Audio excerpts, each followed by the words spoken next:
Hello, welcome to the Minimalist CDC. My name's Chris, and today is another new knife day. And today, we have this guy right here. So this is a knife that I've had my eye on for some time. It's just been a little more money than I've wanted to pay, but it's recently got discontinued from Wii. And because it got discontinued, a lot of retailers are putting it on a pretty big discount. Like I've seen it like almost $100 off this guy. So I went on Blade HQ. They had a pretty good deal, and I picked it up. So today we're going to unbox this and talk about it. We're going to unbox it with today's carry. This is the Bellamy from Vosti Knives. Really cool little knife. So get this guy out of its box.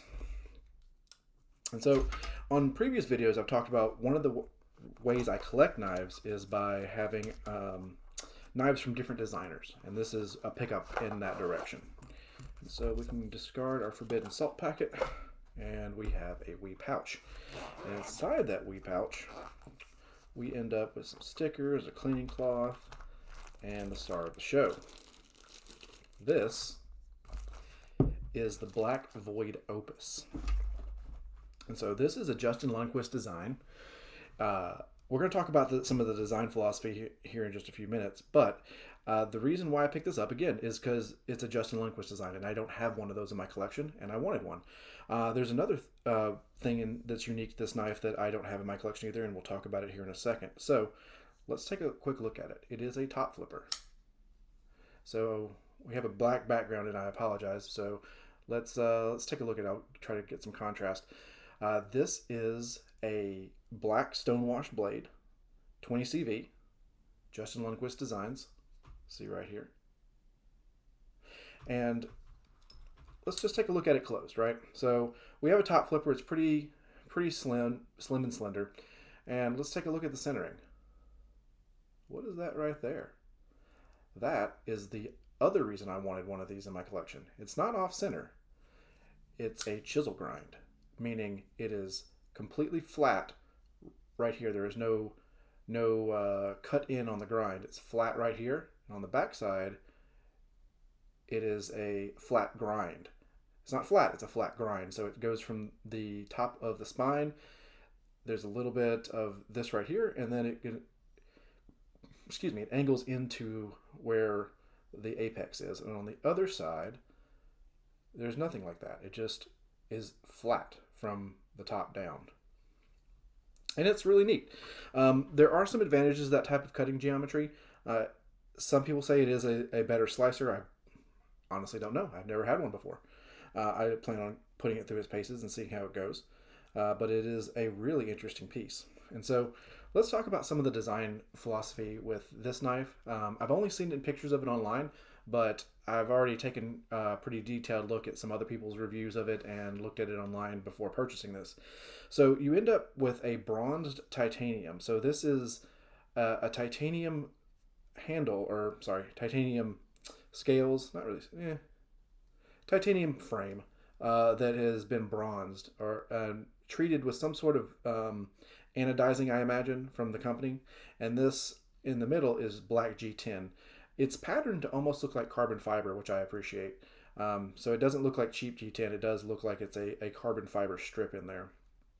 And so the lines on this are really interesting, and that's one of the things that drove me to it. So you have a bevel right here, a bevel right here. On the back side, it is again mirrored and beveled. Even on the pocket clip, you see, I'm trying to get this to zoom in, but like there's these little cutouts that are beveled on the side. That's taken a lot of forethought in getting to the design just right. And so let's see if I can close this and show you a few other things. On the back side, it's completely open back here. And so it starts off with the normal spacing, but flares out down here. And there's even more milling right on the inside that is cut out of this. I think it's to reduce weight, but it's also for design, right? This flare out right here looks kind of cool, and you can't touch the blade or anything like that. Like it is designed well enough where like you're not going to stick your finger in there and like get cut. On the outside, the show scale, it's an interesting way to do this, and I like it where the show side is sterile. You don't see screws in it. When it's open, You don't see any blade graffiti. It's just a sterile looking knife when you're looking at it from this side.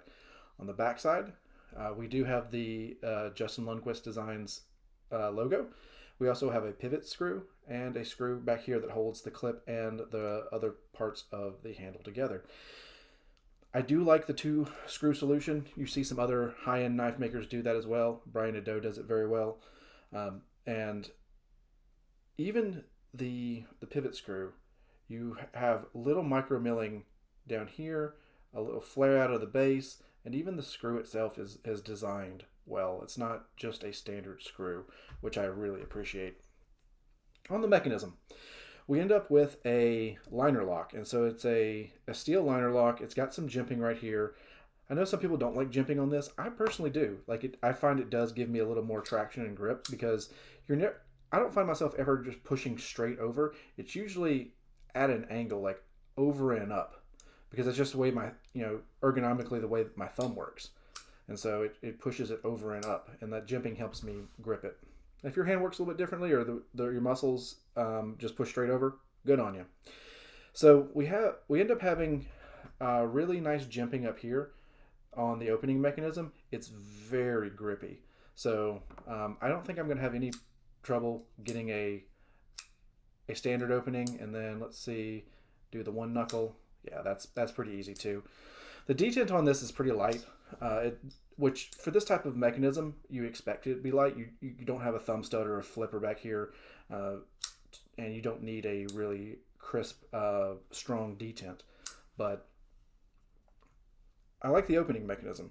I'm looking forward to getting inside this thing because I'll see if I can help you see this. There's 3 screws back there that I'm guessing hold the G10 inlay on.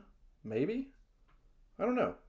Stay tuned for the disassembly video. I'm really curious to get in there and check because one of the things I'm also curious about is this blade coating. They list it as black stonewash, and I've done some digging on the internet and I can't exactly find out what that means.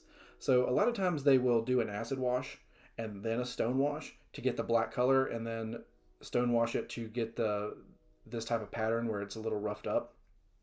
But I'm kind of curious because the way this is, where it's completely black for everything I can see, except for the lock face. If we look here, the lock face is not coated, which is good because that could cause some sticking. I'm kind of curious if it is an acid wash with a stone wash, or if this is some sort of like a PVD coating of some sort that has then been stone washed to give it its appearance. I'll be very interested to check that out when I get this thing apart. As far as the ergonomics, let's see. In the standard holding position, pretty comfortable. I don't feel any hot spots. The biggest hot spot is the clip, which is going to be on most knives. It's going to get into the palm right here. I don't anticipate this being a heavy duty knife. Even though that chisel ground is quite the slicer, I plan on using this as, office carry. Like this is going to be an EDC for just around the house, going to the office, going to Publix, that type of thing. So I'm not really worried about having to bear down on this guy. It's also really like gentleman knife like. It's got a lot of those qualities of a very stately knife. It's almost stealth. Like you don't see the blade very well with that coating on it, and so if you were to flick it out in public, you're not flashing a glinting steel or something. The blade itself, we end up with, they call it a drop point. There could be an argument for a spear point because it does come down. It's not exactly a spear point, but it's getting there. But like when you get into these like hyper design knives from high-end makers, you're going to end up with some non-standard blade shape. So you can talk about that in the comments if you choose to. Like I said, we got a flat grind over here. It's not crowned. It's not a sharp corner, but it is not crowned. And we end up with a very sharp little pointy bit on the end if you had to do some piercing tasks. All right, let's do a quick size comparison. So we got your Black Void Opus right here, your crisp American $2 bill. Let's see, we got a Benchmade Bug Out right here. And why not? Here is a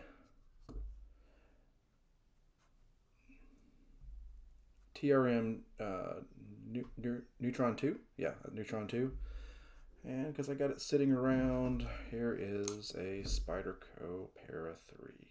So you see, like, it is a medium-sized knife. It's not as big as any of the other three here, but it does have plenty of cutting room, and it is in that range of like your everyday user ETC style of knife. So next, let's talk about some other stuff. All right, let's take a look at how this thing rides in the pocket. So, as always, let's break out the Daisy Dukes. And your pants may vary. I typically only wear American Eagle jeans for two reasons. One is because they fit me, and I like the way that they're cut. Secondly, they tend to have a very large fifth pocket. Like a lot of jeans will have a fifth pocket that cuts off right here and can hold like maybe a quarter or something, whereas these go all the way down. So I tend to carry a lot of knives fifth pocket, and you're thinking like, this guy right here, could that be a fifth pocket knife? Absolutely. So you put it in the fifth pocket, it rides pretty low, it's right here. If you go vertically, it looks like you have just enough room to get that guy in your fifth pocket. If you're wearing it in the main pocket, right here, looks pretty good. And then in your back pocket. Yeah, that's gonna ride very nicely. It keep completely out of the way for your wallet, and just kind of keep up only on the side and out of the way of things, which, you know, that's the way I like. Excellent. Moving on. I have a couple Civibis, but this is the one we in my collection currently. The other ones I have since sold since I've picked them up. And this is the only chisel grind and the only Justin Lundquist that I have in the collection. So I'm happy with it. I am going to give it some pocket time. There will be a disassembly and maintenance video because I'm curious to see how this thing comes apart. But if you like this, follow along, give me a like and subscribe. Love to have you in the community. Love to show you some more videos. I really appreciate you guys. Y'all have a great day.